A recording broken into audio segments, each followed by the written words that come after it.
I suppose the real question right now is which player do you think you're going to be able to bring in that's definitely going to play each of the last 3 games? Because with all these injuries and suspensions, that's going to be the most important thing going forward. And welcome back to NL Fantasy Analysis, guys. I hope you are having a good day.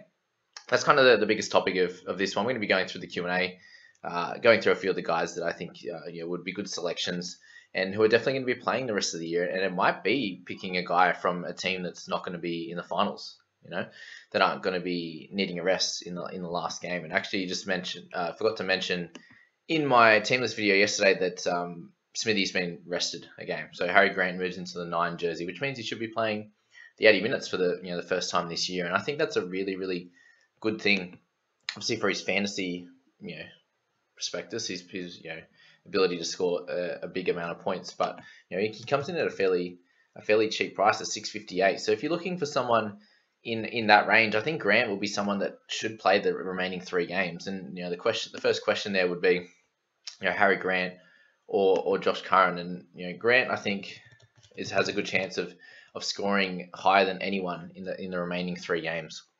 With their team, the majority of them have played all year. Grant is not one of those. He obviously has been injured for a bunch of, but then playing a smaller role. Like he's used to playing 80 minutes, which he did last year for the Tigers, and come back and hasn't done that yet at all. So I expect him to score really, really well. And if you can get him at 650, if you need some hooker cover, if you just need a really good player to put on the bench or whatever, then I think Grant's going to be a man just over Curran. If you need cover, if you're worried that if I have one injury in the mids or the edge, and you still happen to have 18 or 19 players and looking really good, then Curran might be a man. But a lot of us probably don't have a lot of cover in terms of our hooker position anyway. So that's the theory there. I think both are really good buys. So just base it based on your the amount of money you got left available. There's other guys in the 700 range, like a Josh Jackson, who could be a really good buy. Obviously, Madison's someone that needs to go. He's out for the rest of the year. You got guys like Dewey, if you don't have him, who's going to be awesome in that 700 odd bracket. Tedesco, if you haven't got him. But anyone else, I wouldn't be looking to target too much unless you need some center cover. If we're not sure what's going to happen with Averillo, for example. But that's that with that first question. And we're going to roll through a few of the other players here.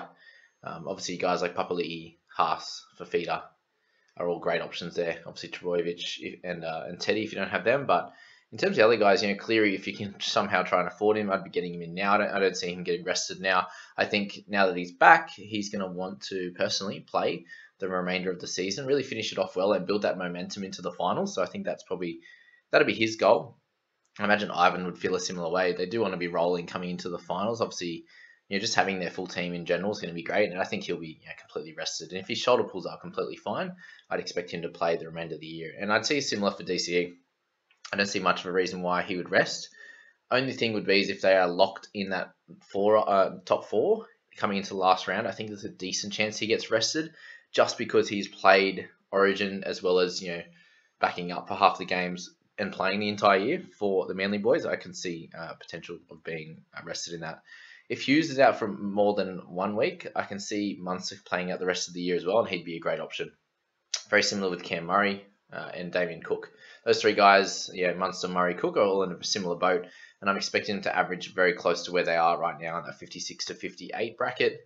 If you're looking at someone like Garrick, that price point, I just think it's going to be an up and down kind of scenario for him. You could get that 70 or 80, but could you get a couple of 30s and a 50 in the last 3 games? If we're looking at an extended period, like a 6 to 8 games, then you're definitely going to get this average just with how well he's been playing and how good the team's going. But as an overall, there's a chance that he, if you want to take a punt, he's someone that could get that 100 again. But you may have missed the boat with that one, unfortunately. Mitch Moses, I'm probably a little bit wary of, just with the way that the Eels have been playing. I would be holding off from him. Walker could come home with a wet sail. He's already been playing really well. Again, another big one last week. You could be chasing his points. I see Latrell as doing really well. I don't know if he'll get rested either. That could be an interesting one for him. I think he's more chance of being rested than Cody Walker is. So just to keep that in mind. Guys like Brooks and Reynolds are solid options, but I'd be looking to target someone like Harry Grant, like we mentioned, or Josh Curran over a lot of those guys there. I'd take them over those bunch, but I wouldn't take them over the Cooks. So anything higher than that. If you have enough money, if you're sitting there with 1 or 2 trades, just use the allotment of money, right? But if you happen to need someone a little bit cheaper, then I'd be going Grant or Josh Curran in that scenario. If we're looking a little bit further, there's not too much, you could gamble on a Pierce against some lighter teams where he can try and get a 70 or 80 with a couple of tries. And also obviously setting up for his teammates. Luke Thompson's back after a bit of a rest. He might want to go bang at the end of the year and help set the squad up for the rest of the season. Nico Hines would even be one to pick up to get a couple of good scores after playing lesser minutes the last bunch of weeks. Moves into the 7 role. We'll see if that plays much of a if that helps him out in terms of his scoring going forward. And then just some of his centers like Jesse Ramey and Jack Bird. Dane Gagai's back this week. Ponga at 585. He's him and Aiken at that 580 range are awesome. So if you're looking for someone there, then please go for that one. Obviously Radley's out now. Stefano's scoring really well. He could get a 50 odd from him. And if we're going cheaper, you got guys like Sean Bloor who you could pick up. But the rest of the guys aren't too inviting down here on this side. Yeah, that's about all really. Guys like Isaiah Yo and stuff. He's obviously had a couple of weeks off. But that's about all, I'd say, on that front in terms of that. But we'll jump into some of the questions now. So obviously, Grant or Curran. I'd go Harry Grant just at the moment. I can't see Curran going that big every week. He should be able to score fairly well, like similar to what Tohu was doing. I can see him playing a similar role like that. It's probably a little bit more agile and versatile than Tohu, but just not a solid A player. But yeah, DC and Bloor, Ponga and Curran, or Pappy and Jackson Murray. I suppose Pappenhausen's the other one at that cheaper price. If you need to lock in someone in the 400k range, then Pappy's the other guy. Pappy and Jackson Murray, DC and Bloor. I think DC and Bloor is pretty solid. Yeah, I think going with that would be smartest. Or I think you got in that order perfectly. DC and Bloor. Then I'd go Ponga and Curran, who has a chance to both average like 60. And then Pappy, I just don't think he's going to score as well. Infinite Cricket, he meant Pappy and one of them too. So not both of them. But yeah, Murray and Jackson would be nice. Got 525k in the bank. One trade left. Should I trade Foggs to Cleary? He's the only person I could trade to get him. Really? You don't have anyone injured that's over 700k? Foggs is under that. Lolo's the only person on my team that's not playing, as I've got Lussick, Verrills to Power, and Averillo in my emergency. Halves the DC are Dewey, Foggs, and Averillo. With 3 weeks left, Jonathan Thurston, good man.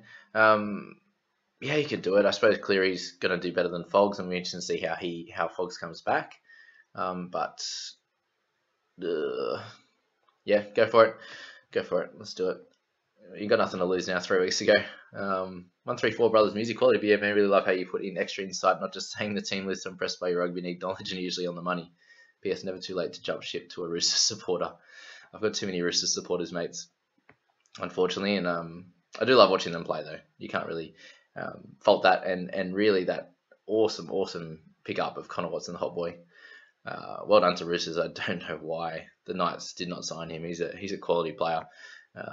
Roosters tend to end up getting those really quality players. They obviously, talk to them in a way that they're gonna get a certain role and mold them into something special. And you can see that what happened with Tedesco. He was a great player, but they bring him over and he just gets better and better and becomes a leader and does really well. And you can see that the Roosters are a club like that. Obviously the Storm are very much like that as well. And obviously the Panthers are becoming that type of powerhouse club as well now. So yeah, you can completely see why they would do that and why I probably should be a Roosters supporter. But yeah, I can't change now, unfortunately, unless the Cowboys completely blow up. Then it'd probably be smart to go for a Sydney team so I can have some friends that actually go for Cowboys, to be fair. Brutal round, no trades left. Ugh, yuck. Sorry, mate. That's an unfortunate one. Trading Gamble and CHM for my last 2 trades. I have 1.25 mil to spend. Who do I get? Yeah, either a mid or an edge. Okay, so I mentioned, go through all the guys I went through. Obviously got from 400 odd, Pappy. You got 300 odd with Bloor. You could then go, the Harry Grant and Curran combo. That'd be pretty well spot on. I think that'd probably your best 2, if I'm honest. I think they're the best 2 trade-ins this week at that slightly cheaper price. Otherwise, you'd be getting Pappy and one of the big dogs, which I'd suggest to go for those 2 middles. Turbo for Cleary as a pod for a head-to-head grand final. Wow, that's be a massive call. If you're play the person you're playing against has turbo and he comes out and gets 100, I think that would kill you. So I'd probably steer clear against that. But you can wait another day or two and see what happens. I think I should downgrade Angus to Pappy for 250k if you have a lot of trades left, but I'd probably just go straight swap Angus to someone else in that bracket would be ideal. Who should I captain? Have all the big captaincy options. No Cleary. Captaincy this week. Yeah, Adam Dewey's a sneaky one. I can see Ponga. I feel like it's time for big Pongs to go well. I like Payne Haas. I think every week I'm going with Payne at the moment. DCE, any of those guys are really strong. Turbo, if you're not worried about if he's going to play.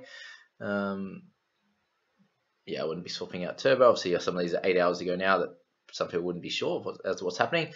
Last two trades need to make both for 17. Cleary plus Blore, sell Angus, no mid cover, or Curran plus Grant. I love the Curran plus Grant, but the Cleary and Blore is awesome too.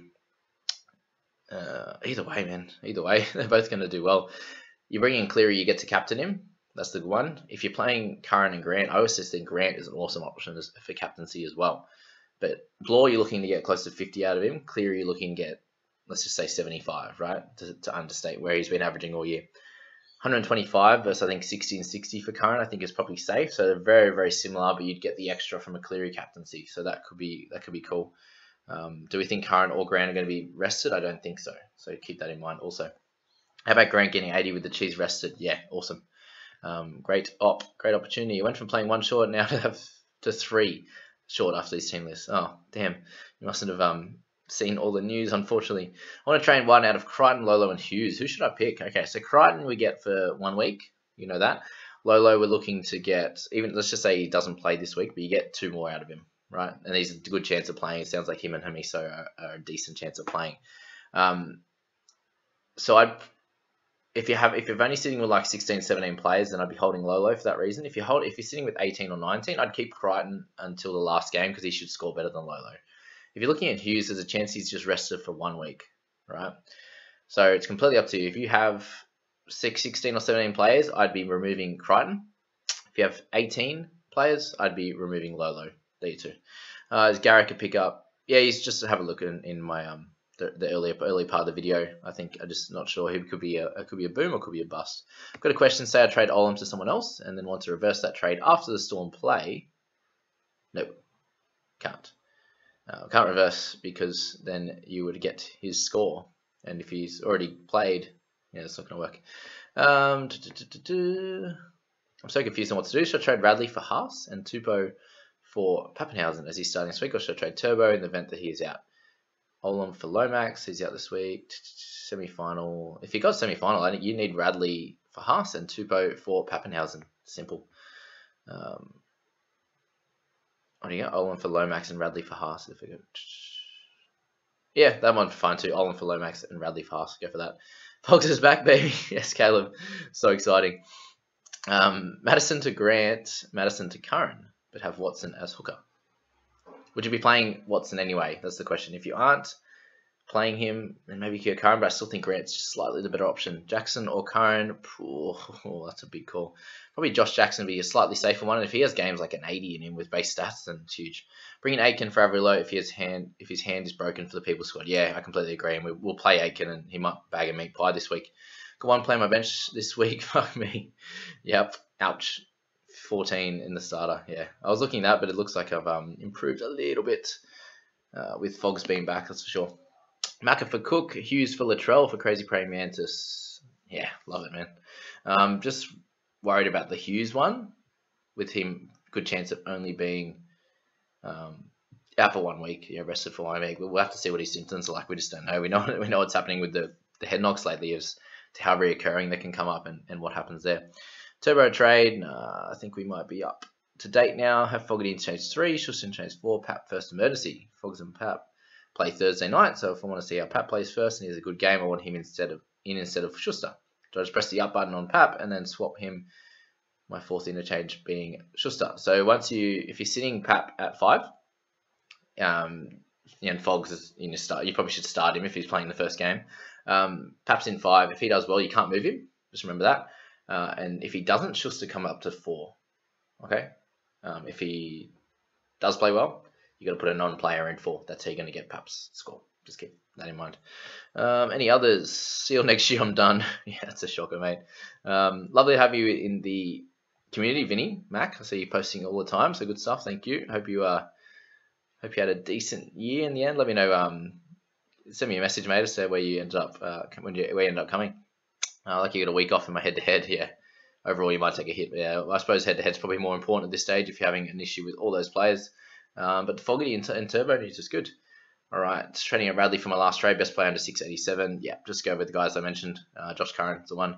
1 point. Look, you odds. No good. Got 2 trades left through the prelims. Looking alright for me. Nice. NRL piss stakes. 2 weeks ago, I traded in Hughes and Marnie instead of DC and Aiken. Which was my other option. Worst decision in trade of the year. Hughes and Marnie is a really, really good option. You can't really, it's just unlucky, unfortunately. And we'll leave it at that, guys. I hope you enjoyed that Q&A and, the video talking around all the options that we've got at this stage. So I hope that helps, and we'll catch you in the trades video and my preview of the week. See you later, guys. Have fun.